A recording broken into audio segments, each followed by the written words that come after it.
Greetings, Droggers, and welcome to Board with Video Games, the gaming podcast that strives for the right balance of coverage for games you play on your table and on your television.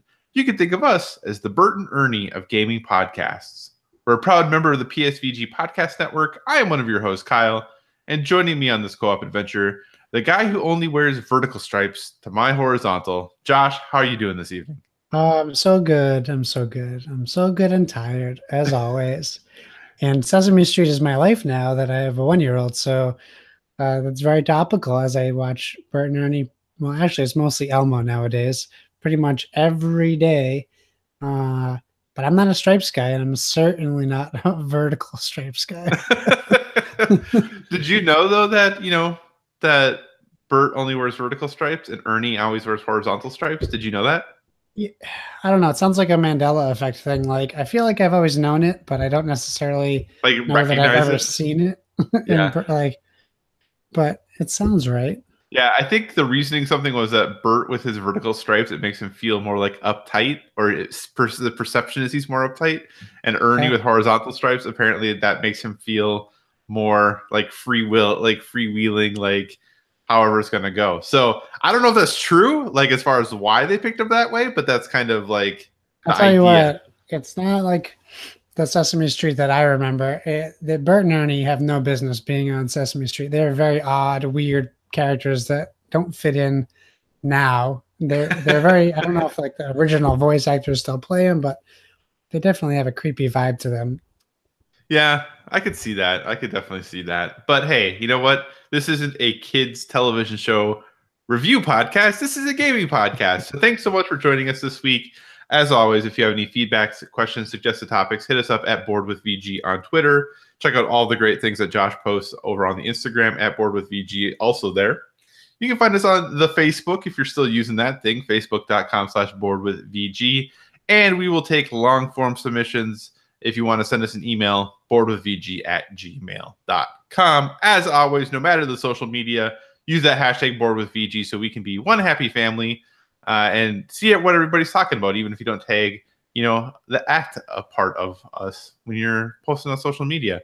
Or, bored with Flux to Post, if you'd like to use that hashtag. I'm getting that rolling. I watched their live show tonight, and Jason called us out on calling him out. And what? How did we call him out? Yes, I don't know. We got lumped into it. Okay. And I replied to him saying that he'd have to actually play some board games. Oh, yes. So basically, it sounds like there's no chance. Oh, yeah, I know there was a request for a crossover. I did see that, or a crossover. We'll see. But hey, speaking of board games, Josh, what have you been playing on your tabletop, sir? Hey, so it was an interesting weekend. We didn't play any board games, but I also didn't talk about a board game we played 2 weekends ago, which is basically us making up for weekends gone past that we haven't played games. But I did get Shards of Infinity today. I'm very excited to play that this weekend. That is the 2 to 4 player new deck building game by the people who made Ascension. Stoneblade and Ultra Pro I think it might be Ultra Pro's first board game. You know Ultra Pro from Card Sleeves, which this game doesn't come with. Which is it doesn't? No. See, I'll be honest. I just assumed it was going to come with like Ultra Pro branded sleeves. Like I didn't think that it was going to be like that's all I thought the partnership was. Yeah, no, it's actually them, kind of like how Upper Deck does Legendary. Oh, interesting. Ultra Pro was like, oh, I guess we should do games too. Very cool. So I'll report on that, and I'll take some pictures this weekend. But what I will talk about is Apotheca. It's an Andrew Federspiel game, and it's actually Apotheca, the Secret Potion Society, and it's a knapsack and Renegade Games produced game.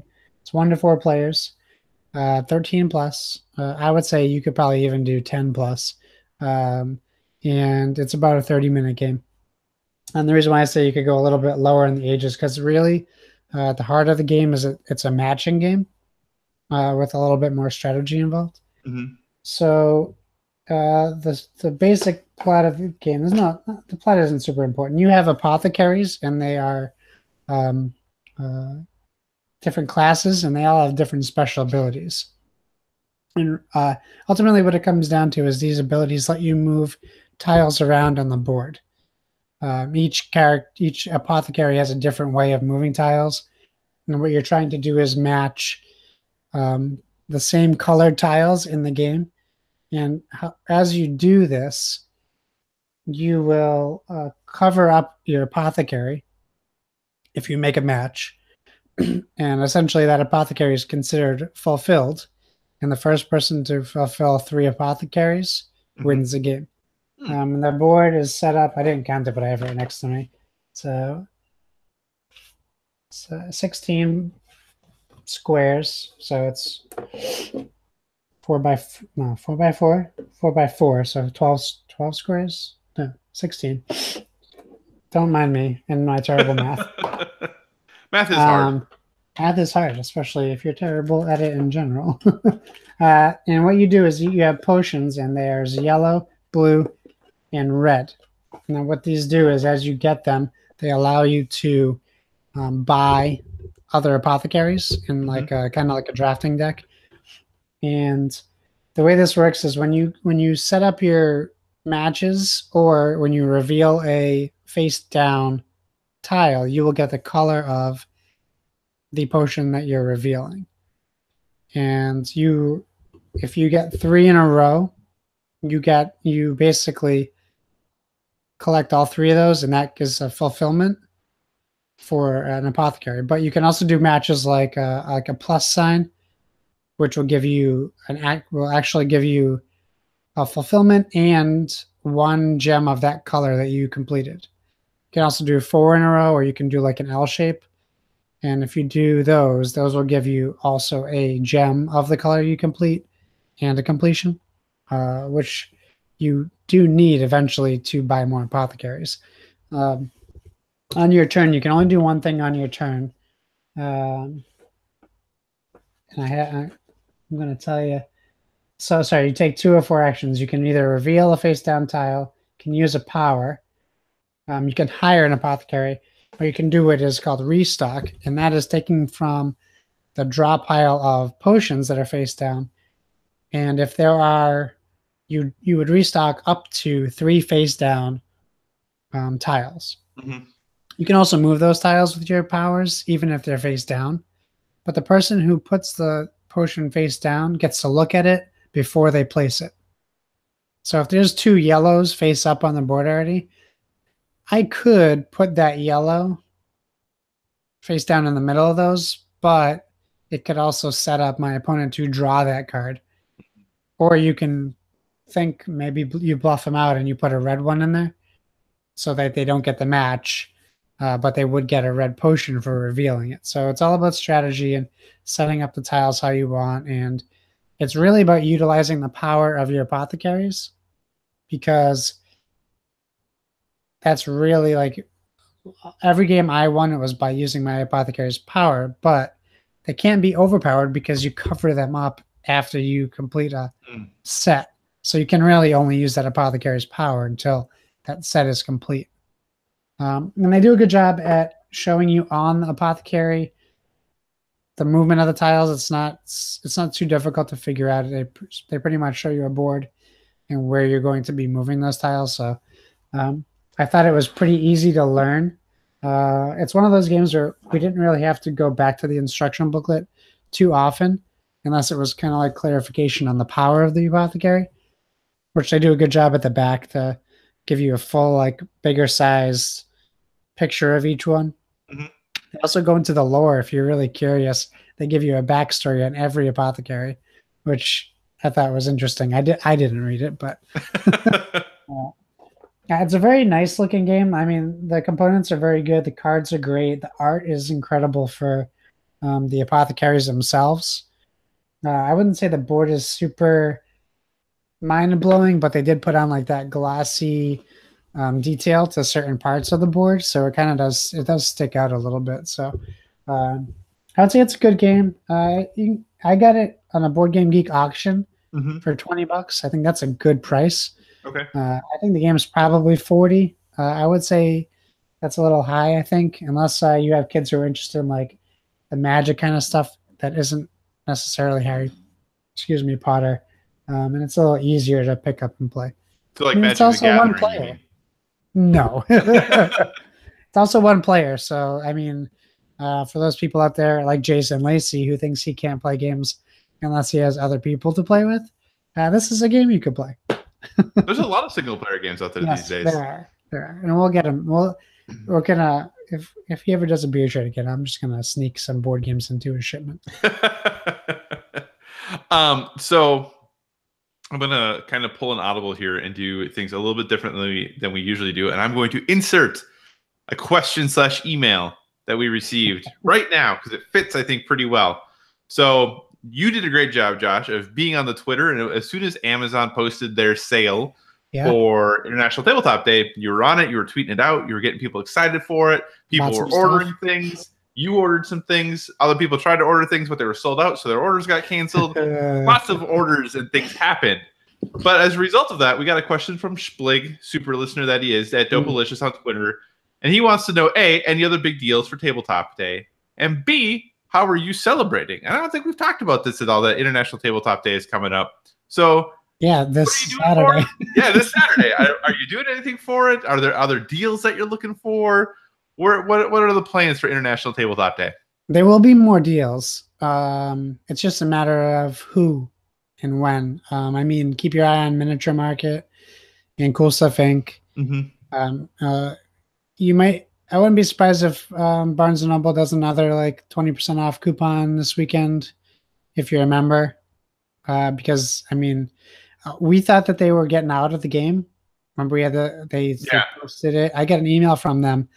It says like brand new games, all these new games coming in. They had Century Spice Road, Photosynthesis, all these brand new games. So it looks like maybe they changed their mind. Interesting. Keep that in mind. Also, your FLGS, your friendly local game store, will have Tabletop Day promo stuff. I know I'm going to seek out the Sagrada tabletop cards for the game. And Wonderland, a Renegade Games exclusive Tabletop Day game, Wonderland. It's going to be $13, $12.99. And it's a 2-player card game that has been getting great reviews. It's based on the Alice in Wonderland theme, where one person plays as Alice and the other person plays as the Queen. And it's like a dueling drafting game. That's what I'm looking forward to getting. But my plans for Tabletop Day, I'll tell you, they're very exciting. I have a 1-year-old's birthday party that I have to go to at 11, and then I have I'm sure family doesn't listen to this podcast. I won't say it. I have something to go to. Yeah, I have a surprise party to go to for my wife's aunt on Saturday evening. So I've basically been told no board games on International Tabletop Day. No! Now, normally I run the Craft Brew Race 5K in the morning, which is also on Tabletop Day in Worcester. And then we would come home and play games all day. That's the normal lineup. So I'll be missing both the race this year, which is Team #Butts. No joke. That's our team name. We have shirts with #Butts on them. And no board games. I'm very sad. So I'm hoping to make Sunday the rain day for International Tabletop Day and turn it into International Tabletop Weekend. And hopefully we'll play a bunch of games on Sunday. What about you? Yeah, so we're like the worst when it comes to International Tabletop Day. Like we play games usually at home. Like we'll make some food and it's been finally beautiful out. We're finally in the 60s here, and it's been that way for a few days. And it's actually Saturday is supposed to even get in the 70s. So it's really hard when we haven't had nice weather yet at all to be like, all right, Saturday, I'm going to sit inside on a day that's supposed to be in the 70s and just play board games. That's what I really want to do. But we'll probably, play a few games on Saturday, just the two of us. But it's really interesting. We have one store that kind of participates in it for my area. So I would have to drive a decent distance in order to really participate in the stores that are doing like giveaways and like really putting things together for that. So, and it's really weird too because the store that participates in it is like we have basically like a gaming store / comic store and a comic store / gaming store. So emphasis areas are a little bit different. It's the store that focuses more on comics that actually does stuff for International Tabletop Day. Yeah, and the one that has a whole bunch of like board game and tabletop stuff and fewer comics doesn't do stuff. Oh, really? Yeah, so it's this weird, like, kind of, okay, that's kind of odd. But they do like stuff there all the time regularly. So I guess for them, like every day is International Tabletop Day. But yeah, so I don't know if I'm going to do anything. But yeah, you know, if you have never really checked out your friendly local gaming store, this is a really good time to do it because there's probably going to be stuff going on. It's going to be an easy time and easy way to meet people who also want to play games.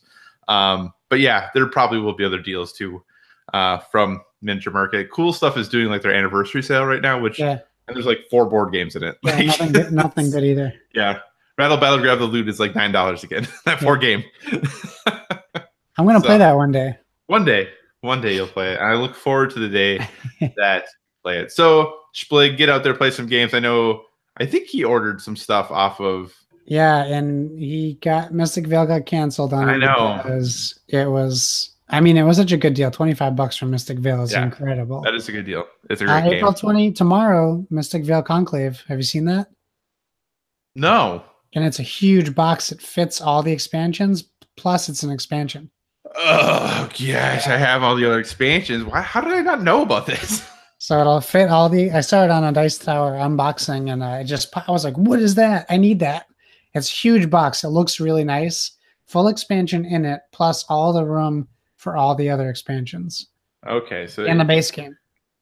So Conclave. You look that up. So I am looking it up right now just so that I got Terraforming Mars because I don't have it. Oh, nice. That was $30. Oh, nice. I had to get that, right? Right. And why am I forgetting the other game I got? I wanted to get Whistle Stop. But I didn't because, as Splig said, trains. We need more train games. What was the other game I got? Oh my god, my phone just crashed. Did you find Conclave? I did. This looks really cool. How did I not know about this? It's a little expensive. I get not really, but Palace of Mad King Ludwig. I got that was also $30, half price. Gotcha. It's interesting though because it's on Amazon. It just says you can order it, but on Cool Stuff it says it's pre-ordered still tomorrow still. So, what's the price? Well, it's $50. It's $49.99 on Amazon. It is $35.99 on Cool Stuff. That's a good price for an expansion. Yeah, $35.49 on Miniature Market also. Yeah. So hey, maybe I'll have to add that because I do have all the other Mystic Vale expansions. So maybe I'll add that to it. Yeah. So I don't know if people really want to hear me talk about my game shopping I'm going to be doing, but Josh, I have some bad news, man. I was all set up to play 7th Continent this weekend. Got all the cards sleeved. Almost 1,000 of them got sleeved, put in the box, all ready to go. Got the math all laid out. I was like, this is going to be great. Going to play some 7th Continent. And then this video game happened that we're going to talk about here in a second. And it ruined all of my gaming plans. And my wife was like, are we going to play this? And I was like, I think I still have this other thing I'm doing. Maybe we'll play it next weekend for International Tabletop Day. And she was like, okay, that's fine. But yeah, God of War pretty much wrecked all of my board game plans. Like I had it all set out. It was ready to go. And then all I wanted to do was play God of War. So should we talk about God of War? Well, so I'm going to do a good segue from board games right into video games. So on Saturday, I got myself a little gift. Yeah, you did. And it's called the PlayStation 4 Pro Edition. It's not very little, though. And it's not very nice to look at. It looks like a hamburger. It's quite ugly. I'm looking at it right now. It's glowing orange at me. And it's just, it's an eyesore next to my Switch and my Xbox One X. But appearances aside, it will be a contender on The Voice. It's good. You don't need to look at it. It does run a little loud, though. I will say Well, it's a that. PlayStation. Yeah, it depends what fan they have different editions with different fans, and it depends what Yeah. edition you have. Oh, that's nice of them to do Yeah, that. yeah. So I did get it. I did paint my brother's basement walls all day Saturday, so I didn't Mm. really get to gaming until Sunday. However, there was a casualty in my decision to get a PS4 Pro on the board game front. And that casualty is I only got Duelosaur Island. Oh, did you really? So instead of getting Dinosaur Island and everything in the Kickstarter, which I really, really, really wanted to get, Right. I just ended up doing the $35 uh, Duelosaur Island. That way, I would need to take those funds to put towards the remaining balance of the PS4 Pro. Mm-hmm. I don't regret it, but I do, it's just one of those tough decisions. Opportunity cost. You got to make the decision at the time. And it did help that on Friday night I stayed up till 3 a.m. to beat Far Cry 5 because I really wanted to get that done. I did, I'm about 90% complete as far as the everything to do in the game goes, which is nice. After you beat it, they kind of give you a little chart on the locations of how many specific things you have left to do. Right. Which is nice. You haven't beaten it yet, right? I haven't beaten it, but that's all there all the time. If you just zoom back on the map, if you just zoom way back on the map, so you can see the different areas, you can see like how much you have left in each one. Okay, I didn't even notice. So I'm looking. I really need to talk to someone about the ending because I can't tell if I missed something in the story, or if something just kind of came out of nowhere. It's a Far Cry game, so I'm going to go with it. It probably just came out of nowhere. Based off the other Far Cry games I've played. So, I mean, I get why people are... I get why the internet's mad at the ending. I don't hate the ending, though. I know why people are mad. Right. For a few reasons, which we'll talk about at some point when you finish it and we can do some spoilers. But I really enjoyed the game, and I very much am looking forward to going back and just kind of wrapping up all the quests. I'm not going to try to get a perfect 1,000 gamer score, but I would like to just finish the map icons. I would like to have a nice clear map. Understandable. That would make me happy. Although I might not do any more clutch nicks and missions. I'm so sick of spending 15 minutes on a plane ride to crash at the end and have to do it all over again. Yeah. But yes, how about let's talk about, well, we did Game Share. We did, yeah. So now thank you for that. Yeah, so for people who don't know, you are the primary Xbox player. I am the primary PlayStation player. So we have game shared on both these, game shared, whatever, however you want to look at it, on both these systems. So we both now have a lot of games on both systems. So I remember you told me a lot of them are demos. I didn't really look unless it specifically said demo. Do you own the new South Park? Yeah. Oh, good. All right. So I did download that. I was excited. Yeah. And Shadow of the Colossus. Yeah. Okay. I have so many games to play. I'm so happy. Yeah, no, and they're not. I don't have very many demos. I was just worried. I couldn't remember like how many things that I have that were physical, because obviously you can only download the digital stuff. And as I was looking through there, I guess I was like, well, I guess maybe I have a few more digital. Yeah, you undersold it. I was very happy. Okay, I was very happy. I did trade in Overwatch, and the guy's like, "You're trading in Overwatch?" And I was like, "Yeah, I got a guy's game share, and he has it." And then I was like, "Oh no, he has a physical." Yeah, sorry about that. No, that's okay. I'll fix that, because I have the only Overwatch progress I have is on my PlayStation, so I'll just grab another physical copy at some point. But yeah, I'll stop rambling, but I'll let you talk about God of War, because I'm only, I would say, 3 to 4 hours in. Okay, I feel like I'm closest to the end of the main story. I would probably, the one downfall of this game is there's no clock. I would guess. Did you play in immersive mode? I wanted to ask you that. I haven't yet. That's what I'm playing in. Oh, are you? After I finish it, my plan is to go and play it in immersive mode. I'm not good enough at the game to not do it in immersive mode right now. I would guess I'm probably about 20 hours in, close to 20 hours in. When I started this game, I I enjoy this types of games that God of War are. Like third-person action games, for the most part, are my jam. Like that's what I like playing the most. And obviously, God of War, you know, I really like games like Bayonetta and Metal Gear Rising: Revengeance and Devil May Cry and like all of these things. So obviously, God of War fitting right in with all of that good stuff. So I was looking forward to, you know, this reboot. I have always enjoyed the God of War series. Like many people, I have always thought Kratos was kind of a take it or leave it character. The stories in the games were pretty dumb. You know, like there were some really dark themes, but there was a lot of just, I don't want to say juvenile, but there was a lot of things. What's that? He's like Nukem. Yeah, kind of. Yeah. Cool. Yeah. Love him or you hate him. Yeah. So, but I was looking forward to, if nothing else, having a chance to play a fun, you know, action game again. And, you know, obviously the reviews came out and this game got extremely high scores and it was doing really well. And I was trying to keep my expectations tempered still.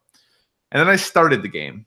And for the first 2 hours, I was like, okay, this game is fun. This game is cool. Like, I'm enjoying my time. This is fine. And then I don't know when exactly, well, I have an idea of when exactly it happened. But there have been multiple times in this game where I have looked at the screen, sitting in my basement alone with all the lights out, like having the screenplay, and have just said out loud, "Are you kidding me? This is really what's happening right now." Like this game has for me, has really, really sucked me in ways I didn't think it was going to. Like the combat is great. The combat is fun. Using the Leviathan axe feels extremely satisfying, and throwing it, catching it, like all of that combat is very fun. I did learn you can't really play it like you played the old God of War games. Right, it's way different. I hit a wall a few hours in where I was getting worked. And I had to rethink about how I was doing combat. And once I rethought it and reframed how I did it, things have gotten much, much better for me since then. There are still some challenges with specific enemies. But overall, like there was a section there where I was like, man, I'm just really bad at this game. But then I realized I was trying to play it like I did old God of Wars. And you know, managing your distance, especially with how the camera is in it, managing your distance is much more important. Your parries and your blocks are far more important than I felt like the old God of Wars were, at least for me. Maybe I'm just older now and I'm not as quick with my reactions as I was before. But I just really love how the storytelling in this game is interwoven so seamlessly with everything that you do. And how it takes the time to, like, when you're traveling between areas and you're doing the things that in other games might be boring or let down, how it peppers story into that and it just feels completely natural. How you meet characters along the way and the way that their stories intertwine and start to weave into your world and what you're doing feels completely natural, and it makes complete sense as to why they're there. I think it does one thing that's really cool that I've always thought was interesting in open world games, and this is by far not an original critique of them, but the idea that, hey, here's this thing you got to do. It's really, really important, and it's super time sensitive. Like, you got to go save your kid, or you got to go, like, save the... But I'm going to go do these, 30 hours of side quests before I go do this really important thing. Whereas this game, for the most part, completely solves that issue. Like, there's nothing, like... Yes, there's a through line and there's this thing you're needing to do, but there's the sense of urgency isn't the same about how you have to or why you have to do things. The game is beautiful. Like, I know I'm a Sony fanboy, but like, and I know the Xbox One X is way more powerful. I'm really struggling to think about this game looking better if it was on an Xbox One X. Like, this game is striking. You disagree with me? No, I just think that it could look better on the X, just based on processing power. But it could, I think. Okay, well, maybe. Technically speaking, I don't think the game needs to look better. I think it looks incredible. Yes. But does it run at 60? No, it doesn't run at 60. It could run at 60 on the X. I mean, maybe. Yeah, it could. You don't know that. You're not an engineer. You don't know these things. I know. I just said that I wasn't, but in my head... It probably could. You are right. It probably could. But it doesn't need to. Right. It doesn't need to. Because it's very impressive. So, yeah, I just, this, I'm just really, really enjoying this game. I'm trying to keep it totally spoiler free, which is really, which upsets Donnie a lot. He wants me to just say all of the things. but he also told me that he didn't want me to talk too much about the game today. So I'm not talking too much about the game. But I do think for the most part, it has lived up to the hype of what of the scores that it received and what reviewers have said about it. I think it does a lot of things really interesting. It makes a lot of smart decisions about design. You can very much mainland the story if you want to. You can go off and do some other things if you want to, and it's totally however you want to play. For combat, it's deep and exciting, and there's different techniques you can use and ways that you can approach the battles. I think how Atreus as a companion is like the best companion in a game ever. Yeah. Like, especially once you get further on in the game, like he is critical in combat. Like, he is really important, and how you use him and the way you use him is really smart. And the dichotomy between, Kratos and Atreus and how they interact with one another and how they talk to each other is really interesting. And there are times that I'm like, this game gets really deep about topics that you wouldn't think a God of War game is going to get really deep about. But it also has some lighthearted moments and has some funny moments. And it's just a really enjoyable experience. I think if you have a PlayStation, it's a must own. I think it's a must play if you have a PlayStation 4. And I definitely think for PlayStation's first party studios, this really helps push them forward. I think they've done a really good job of, Horizon Zero Dawn last year was Guerrilla saying, hey, look, like we can do some awesome stuff. And really we have a lot of talent. And I think now you're seeing the same thing here with God of War. But it's not just the previous God of War, right. And it is really pushing storytelling and how games are interwoven forward in a way I think maybe other games haven't yet. And you can still have a beautiful world and awesome combat, but still have a compelling story like woven through it. It doesn't have to. There are a number of cutscenes and things like that, and they're great and they're cool. But also a lot of the storytelling happens at the small moments of traveling from one place to another or having a very short conversation with someone. But yeah, it's great. I really, really love it. Like I said, I think I'm close to done. And once I finish, I will be going back in to finish all the side quests I haven't and work on the collectibles and all those other things, because that world is just such a cool place to hang out. So yeah, I was a little overwhelmed with the menu system because it's very in depth. Yeah, there's a lot. I didn't know that going into the game. It caught me off guard. But listening to you talk, it really made me think. I agree that even the short amount of time I've played, I agree that the reviews are pretty much spot on as far as score goes. But I am surprised that there's so many positives just because how different it is from God of War. And people going in with, I know that I don't expect like IGN to change their rating because it's not God of War, but there's people out there that I would imagine would do that. And it's not like, if you think when you were talking about like old Kratos is like cocky, crazy, angry man who was angry for a little bit for the right reasons, but then he became a god and he started killing gods and he was just overwhelmed with power. And with the exception of different colored chains that did different things, like you're pretty much just mashing R1, R2 for that game for the most part with these chains and long distance fights. And this game right away from the start turns that on its head. And it's like, you got an axe and you're not the god of gods, Kratos. You're this dude who is going through something with his kid who's going through something. Yeah. And like, also remaining spoiler free, like that first introduction to like what is going to set up the story was insane.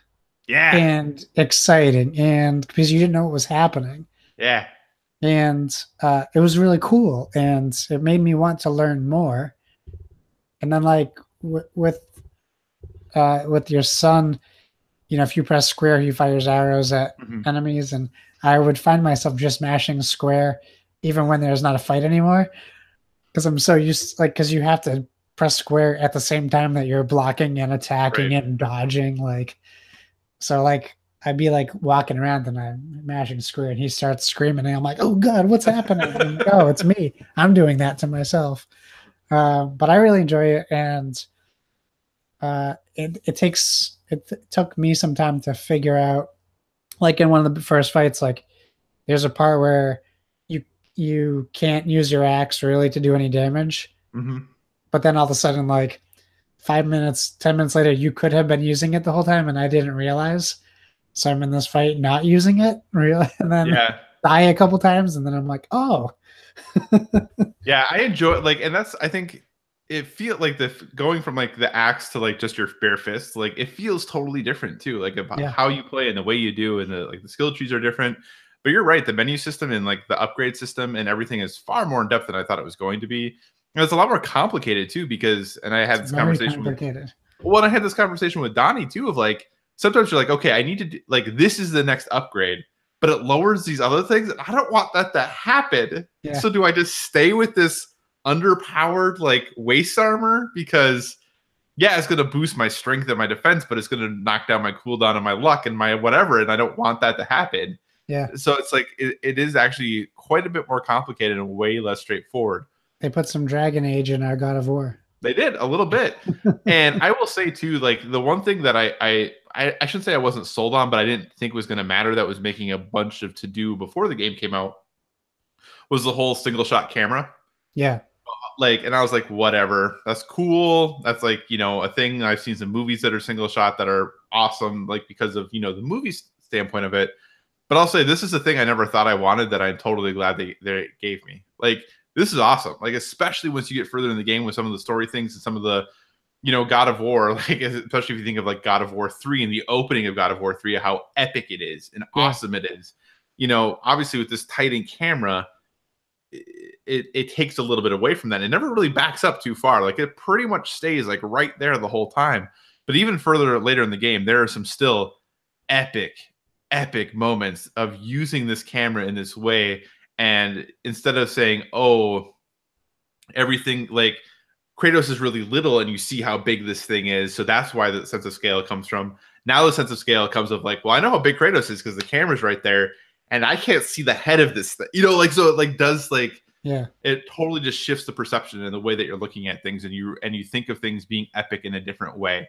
And especially with some of the cutscenes later in the game, like how that camera works and how they do it. Like I am again, it's not something I ever thought I would want or need or would enhance storytelling in any way, but it definitely lends a unique feel to this game, and it feels right for what this game is doing.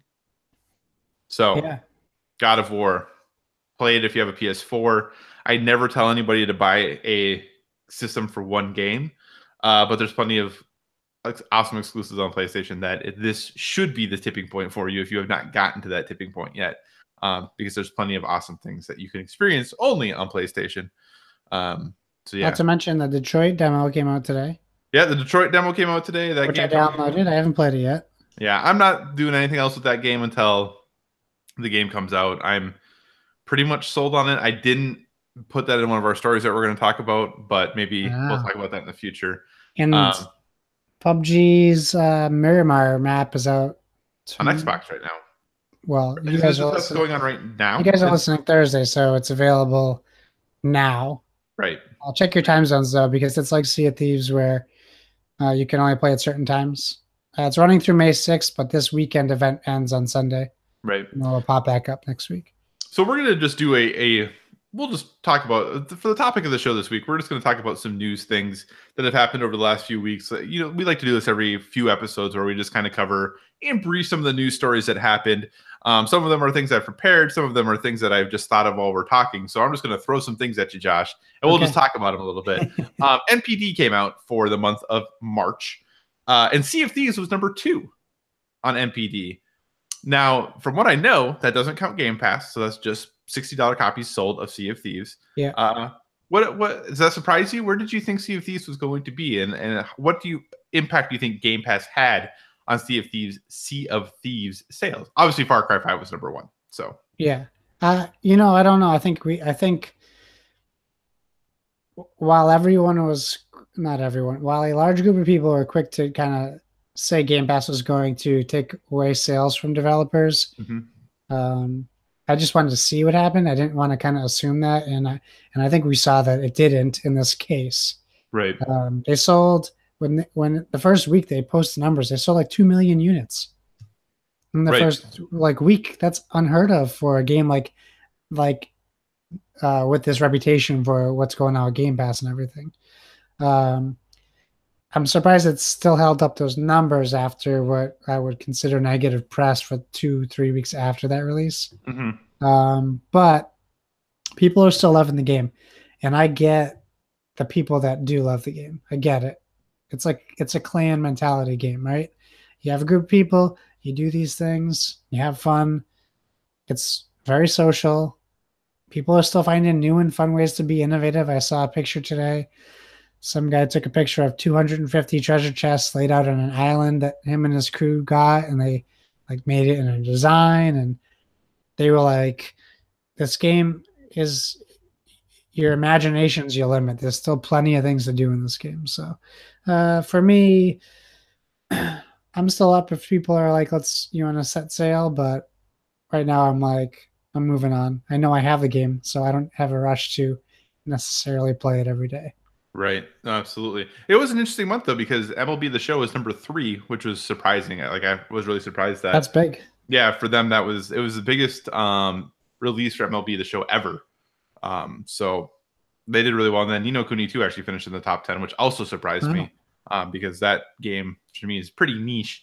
I thought was going to be pretty niche. And obviously Far Cry 5 crushing it at number 1 as most people expected. For now. For the month of March. So, yes. All right, sir. So like I said, I laid out a couple stories for us to cover. The first one I'm just going to throw out there is that the fine folks over at Asmodee Digital have announced that their first self-developed third-person digital game is coming, and it is based on Fantasy Flight's board game, Mansions of Madness. So that is right. The good, fine folks over at Asmodee are making a third-person game that is essentially Mansions of Madness game, and it is coming to Steam in Q1 2019.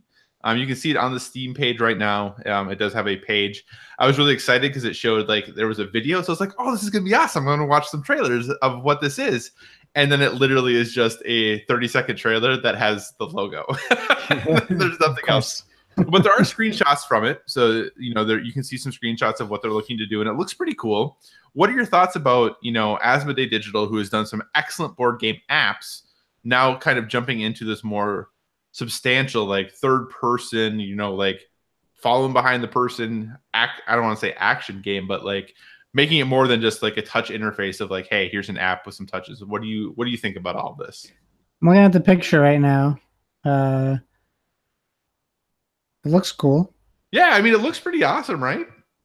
It reminds me of the main entrance in Mansions of Madness. So. which is probably good. Yeah, it could be good. Scary, maybe. I mean, Asmodee, what can they do wrong, right? So they're really only destined to fail if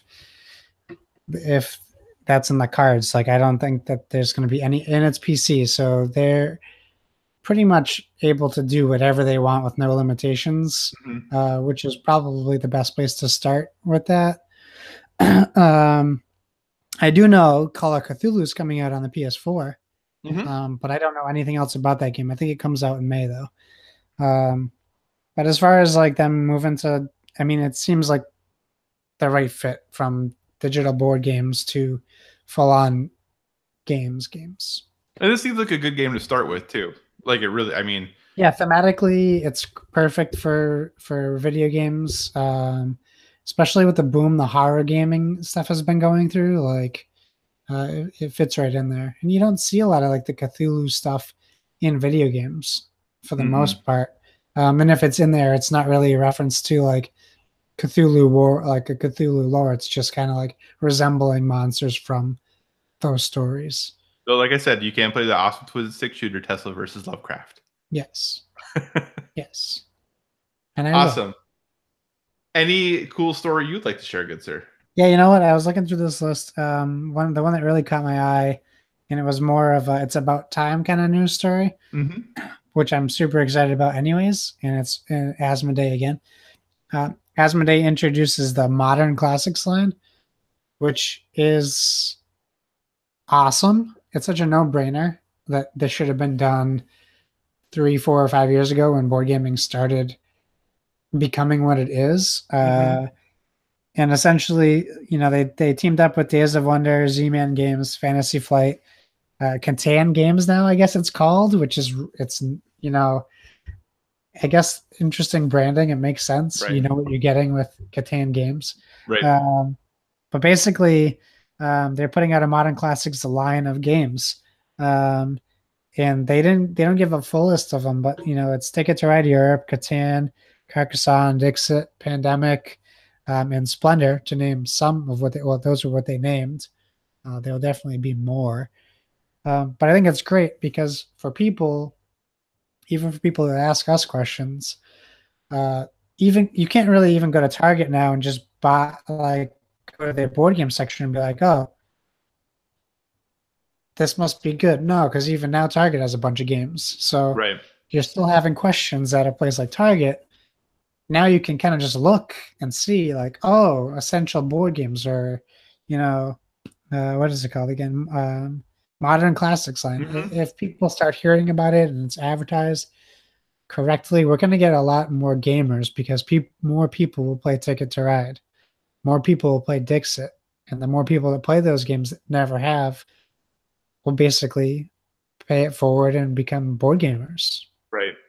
Yeah, and which is great. Yeah, and like the lineup that they have, like I could easily just be like, hey, anyone, like if somebody's like, hey, I'm looking to get into board games, I feel like pretty much all of those are like, yep, go for it. Like all of those seem Yeah, great. anyone. Yeah, So for sure. yeah. Speaking of Target, Sure. it is a story that I thought was kind of interesting.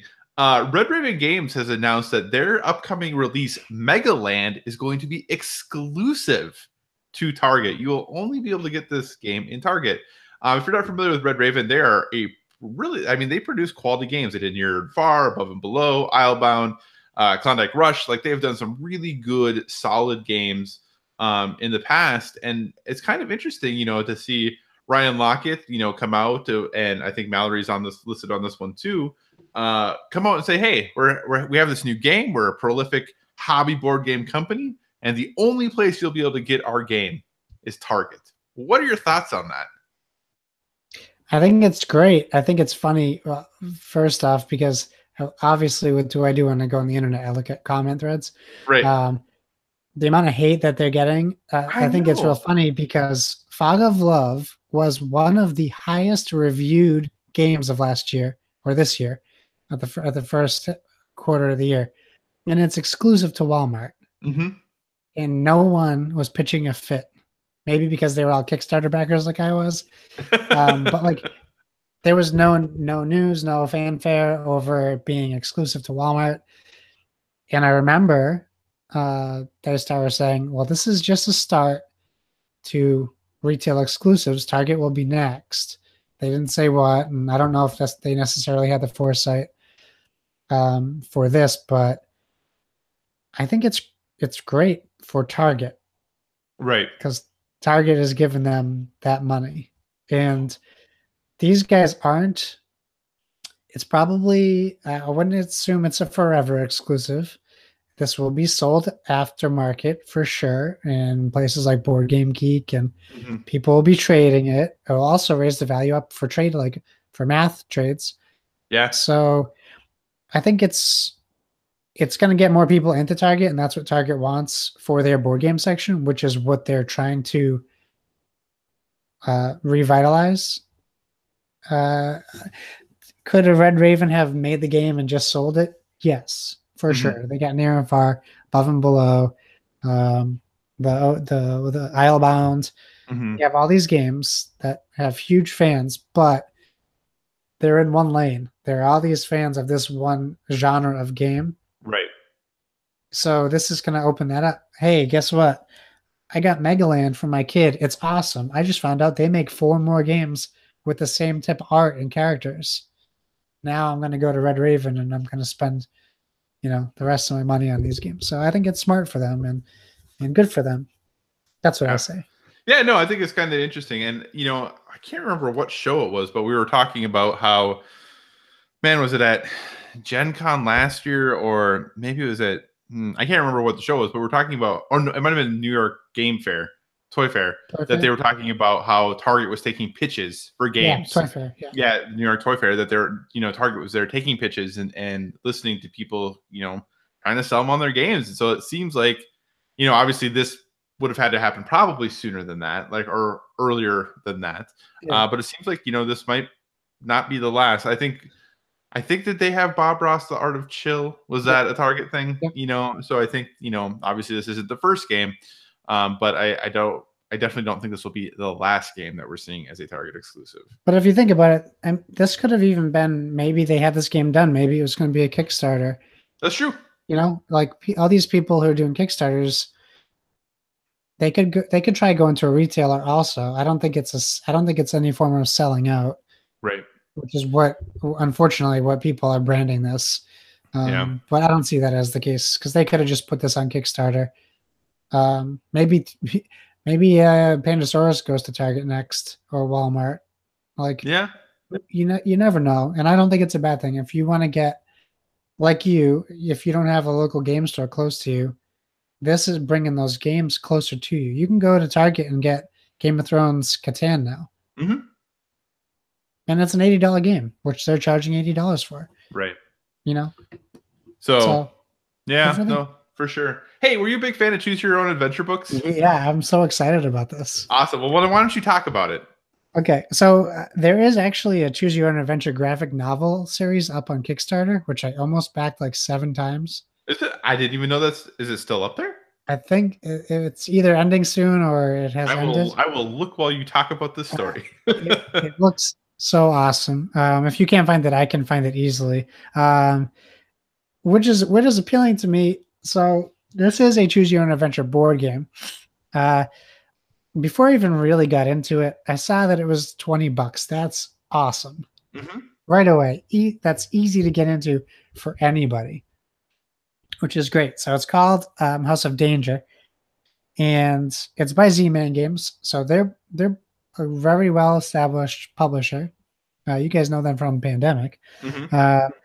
But it's taking the Choose Your Own Adventures book series and literally making it a board game, and it looks like it's a small-ish board game, but it's 1 to 8 players. How cool is that? That is cool. That is a really wide player count, and it's ages 10 plus, so they're keeping it easy, and it's an hour or 2 game. It's also made by the guy who made Bob Ross, The Art of the Chill. Oh, I didn't even realize that. That's awesome. So it's someone who took a game that no one thought anyone would have any interest in and made it an actual successful game. Right. Which people really enjoy. I actually have it. I haven't played it yet. Shocker. But we got it from Yankee Swap. But yeah, you can look and it will give you the details of the story if you want to look into it. But I'm not even going to get into the details of the game. I'm sold on the idea of it. Well, and the thing that's really interesting, number one, is I can't believe this wasn't done sooner. Or maybe it was and it just didn't get very popular. But this seems like such a no-brainer. Number two, like, when you look at the box, like, it totally looks like the old book covers of like the old Choose Your Adventure. Like, it looks exactly like them, which is awesome. But number three, like, this is like an endless, not totally endless, but a very deep pool that they can just keep going back to. Like, the number of these that they can make is going to be bonkers. And if they turn out well, like, for $20, why not? Like, if you can get pay $20, get a few hours of fun with, your family or even by yourself. Jason. Yeah, let's go. Another game he can play by himself. Like, that's awesome. Like, that's a really good price for a really cool IP, and potentially, from a designer who's done some cool stuff in the past. Yeah, I think this is a really interesting thing that now that I hear it's being made, it seems like such a no-brainer. Yeah, I think it's so cool, and I'm excited because those are things I loved when I was a kid. And I'm just excited that they're bringing it back. Speaking of bringing things back, a few weeks ago, Valve did a press conference. Well, not really a press conference, but they had press in because they were showing off Artifact, their new card game that they have. That's actually designed by Richard Garfield.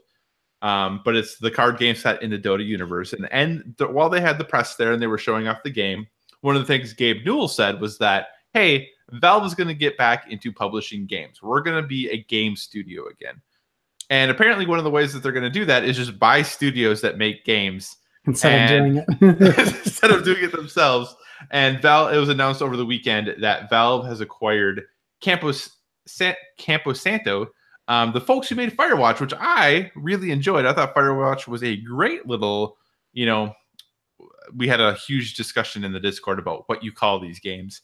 But I just thought Firewatch was a good game. I really enjoyed playing it.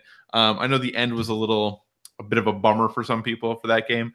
But overall, I thought, the art, especially the art direction, Ollie Moss was obviously helped work on that game and provided a lot of the art direction for it. But, that game I thought was really cool. They had announced that their new game, In the Valley of the Gods, I think is what it's called. I think they announced it at the Game Awards in 2017. And they said they're still going to be making that. That's still the game that they're working on. They're going to be moving from San Francisco, which obviously is a very expensive place, for building games and doing just about anything. They're going to be moving up to Washington, where Valve is located, and they're going to just continue doing their Campo Santo thing, but they're going to do it in Washington instead. What are your thoughts about Valve? Hey, we're going to make games. So we're just going to buy the studio that makes games. What are your thoughts, sir? I found it was called Graphic Novel Adventures. It did end, though. Oh, okay. I was going to say, I found a different one when I searched the Choose Your Own Adventure graphic novels. We'll talk about that later. It was $20 a book, but there were 5 different books, and they were all different themed. Well, it was $20 for one book. You could get them cheaper. I mean, this is not the news Valve fans are waiting for. If that's what, if that's what we just need to bring it to people. Maybe they'll make Portal 3 or Half-Life 3. Maybe they'll be the ones to make it. I doubt it. I mean, it's just news. It's only news because it's Valve. I mean, this happens a lot where companies buy up smaller studios. Microsoft, Sony, they do it all the time. Well, and that's what was interesting is that when I first heard it, I heard that Campo Santo had been purchased, and I right away thought it was Microsoft. Right. Which would make sense because all those games are early access from Microsoft. Well, Firewatch came out on PS4 first. Oh, it did. It was I don't know if it was a year, 6 months, something. It was on PlayStation's stage on E3 2015. Okay. Oh, maybe I'm thinking a different game then. Oh.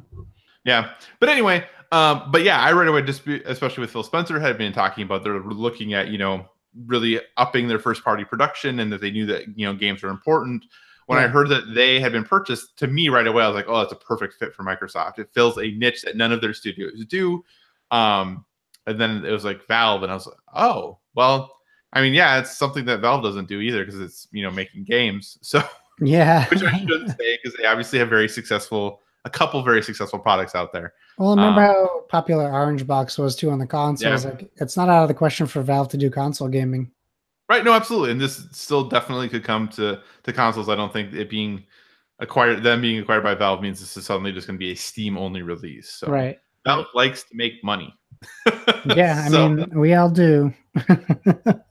So any other stories you would like to talk about on this fine evening, sir? I don't know. How are we looking on time? We're doing okay. We got a few minutes still. I mean, something that caught my eye, it doesn't really appeal to me, but for the Xbox fanboy in me does.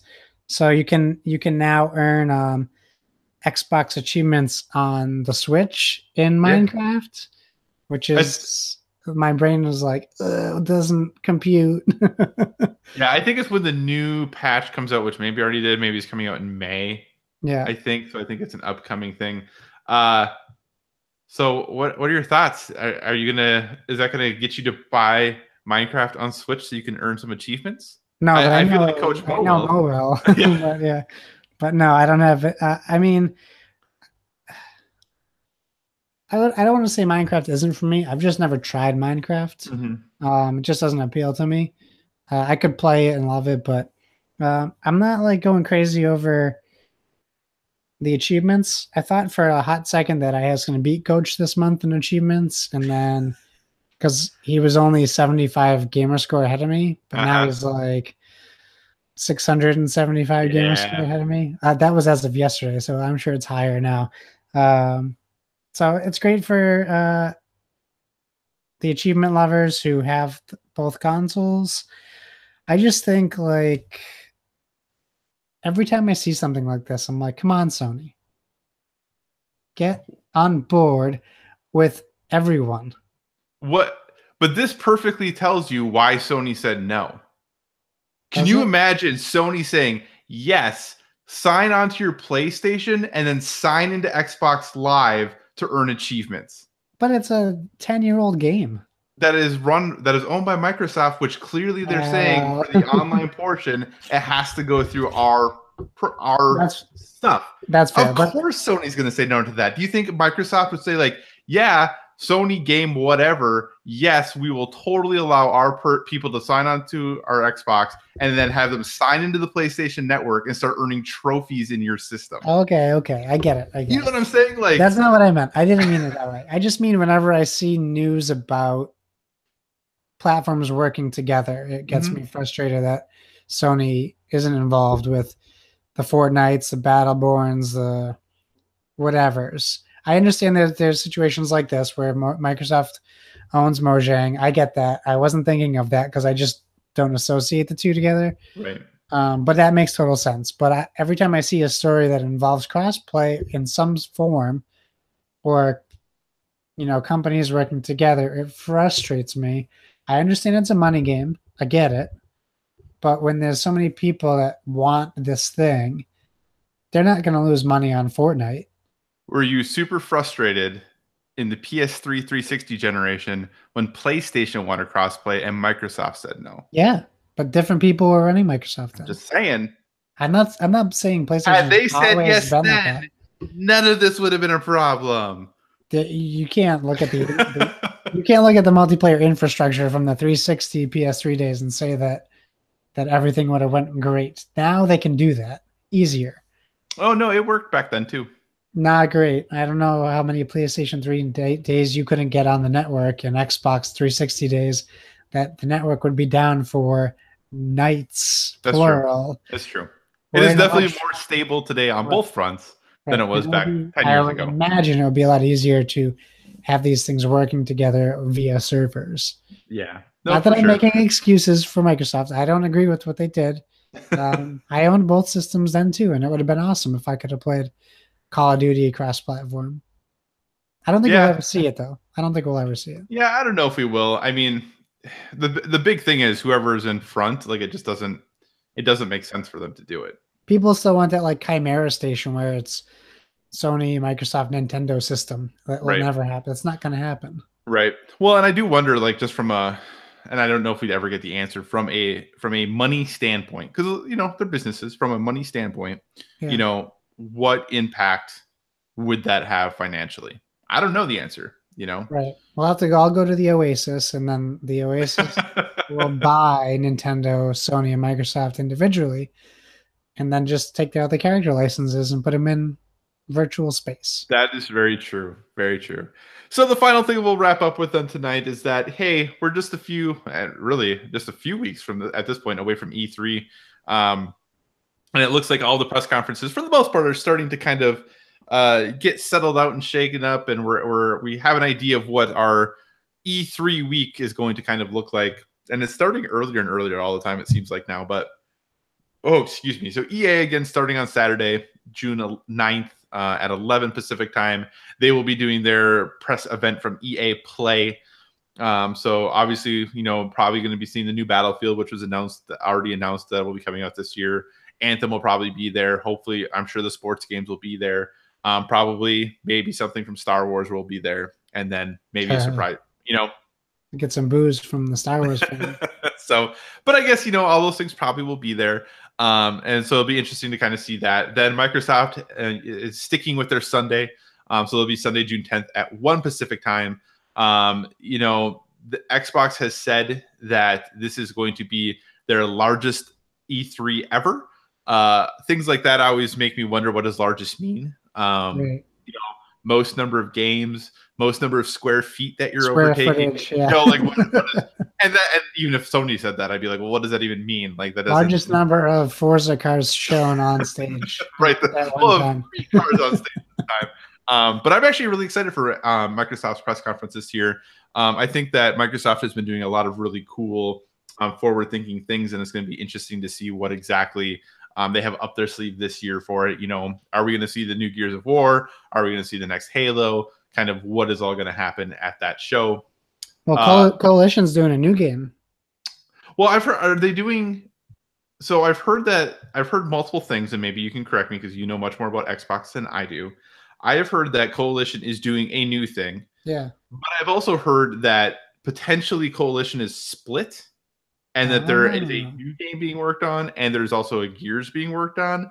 And I have also heard that a different studio is working on a new Gears. The fact that the Coalition is named after something in Gears seems like they should be working on a Gears game, maybe. Right. Yeah. It'd just be like 343 not making it. It's like, well, if you're not going to make a Halo game, you probably should change your name. But that's fine. Yeah, and I actually, honestly, I enjoy Gears. I think Gears is fun. I enjoy Halo. I think Halo is fun. I am down to see what the next of those iterations would be. But I'd also be up for those studios doing something different. That's totally cool. Will we see, the return of Fable? What's going to happen? It'll be interesting. Exactly. Then Sunday night, Bethesda will be doing their thing. A lot of guesses as to what's going to be happening there. They have moved theirs a little bit earlier this year, so it's at 6:30 p.m. Pacific time instead of 9 Pacific like it was last year. So it was like midnight for you. Yeah, it's awful. So, but yeah, it'll be interesting to see what they're going to show. Are they going to have their next big proper Bethesda RPG? Is Starfield finally going to get unveiled? Kind of what are they working on? And then Ubisoft is scheduled for Monday at 1 p.m. Pacific. Obviously we already know we're going to be seeing The Division 2. Are those Splinter Cell rumors going to come true? Is Assassin's Creed going to really be a 2-year cycle now? Are we going to see more Beyond Good and Evil? Kind of what's going to be happening there? Will we see Aisha Tyler again? I know. Or are they going to go back to like they did last year with just having devs? So that's what we have confirmed thus far. Sony, typically is Monday night. They have not confirmed a show yet, a conference yet. And Nintendo is typically Tuesday morning. They also have not confirmed anything yet. But last year, PlayStation didn't confirm their dates until like the first week of May. So still some time there for that to happen. But I'm excited for E3 this year. Are you excited for E3 this year? Yeah, I was just talking about it at work today.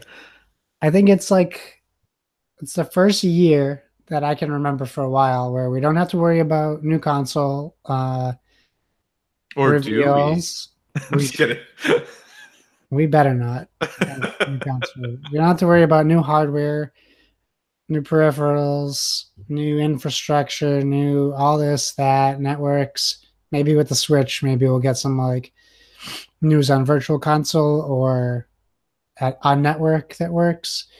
But I think I'm just excited for every conference because we're just going to see a buttload of games, and that's awesome.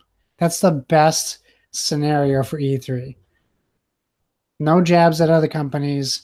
None of this nonsense that everyone starts. It'll still happen between all of us bickering, but I'm just excited to sit down looking at right in front of me all the new consoles, knowing I have everything I need to play any game that's announced. That's right. That's techno stress washing away from me for now. And I'm just excited to see what I'm looking forward to. The only big bummer I always have about E3 is every time there's no instant gratification. It's a lot of waiting. So for the most part, I mean, there'll be games that we might be able to get in a month or two from then, or the big, you can get it now, reveals probably from Nintendo. But for the most part, just for me as I want it, I need it now kind of thing. That's really the only bummer is, or seeing Kingdom Hearts and not getting a release date again, or Well, supposedly that's still coming out this year. We'll see Yeah, what yeah, happens. we'll see. Or like Crackdown, even Crackdown. Like, if they don't give us a solid date on Crackdown, Because wasn't that supposed to be spring? yeah, This spring, like right now. so I'll be bummed about that. Because we never got a date on that. I can wait, but I just hate at E3. There's so much pressure for them to show stuff so early. Mm-hmm. Zelda was a victim of it. The Last Guardian, obviously a big victim of that. Um, Crackdown now. There's been Cuphead was a victim of it. Like Below. Below, well, yeah, maybe we'll get a date on Below. Cappy said that it's coming this year, is what they have said, and I think Microsoft said that it's coming this year as well. So Yeah, the road to where is paved with what? yeah, but hey, as a Sony fan, I'm used to waiting a very long time for all of the games they show, so it's totally fine by me. Yeah, Because except I for like the past 2 years, you get every game you ever wanted in the That's past. true. It has been a very good 2 years. But hey, I like being excited for things, so it's cool. Yeah. I'm fine with that. So, hey, man, it's been fun. What do you say we wrap this show up so Donnie doesn't yell at us for going super, super long? That sounds like we should go longer. As per usual, thank you all for joining us, ladies and gentlemen. Remember, it's not hard to forget, but we're on all social medias. That's at boardwithvg, at gmail.com, on Twitter, Instagram, Facebook, all of those places. I don't often plug my regular stuff, so you can find me on Xbox and PlayStation as Why So Serious. That's SIRRIUS. I have a Switch code, as we always talk about. Oh, we will be covering Saturday Morning RPG. Oh yeah, Saturday Morning RPG. I gotta charge my Vita. So I used our benefits of having a social media, and I reached out to Limited Run Games, and we got a code for Saturday Morning RPG on the Switch. So I'm looking forward to playing that. And Kyle has it on the Vita, so hopefully we'll be picking a day to talk to you guys about what is potentially a very cool 80s, 90s throwback RPG game. So we'll talk about that too. So that's how to find me, plus that. So how do they find you? Yeah, you can find me on all the things, social media and gaming things at Psychocross, CYCOCROSS. As always, if you have any suggestions for future topics, reach out to us on those social medias. Let us know what you would love to hear us talk about, because we love hearing from you. And remember, everyone, whether it be board games or video games, never stop gaming.